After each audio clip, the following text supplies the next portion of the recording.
या न्यूज बुलेटिनचे सहप्रायोजक आहेत गोकुळ.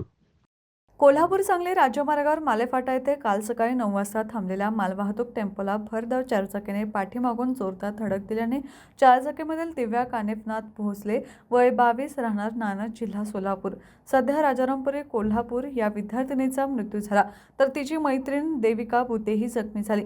अपघाताचा गुन्हा रात्री उशिरापर्यंत हातकणंगले पोलीस ठाण्यात दाखल करण्याचे काम सुरू होते. अतिग्रे येथे MCAच्या परीक्षेसाठी दिव्या भोसले आणि देविका भुते चारचाकी भाड्याने घेऊन काल सकाळी 8:30 वाजता राजारामपुर इथून निघाल्या.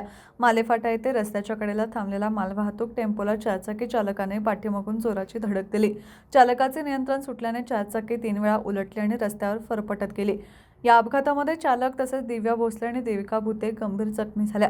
त्यांना तात्काळ कोल्हापूर येथील खासगी रुग्णालयात उपचारासाठी दाखल केले.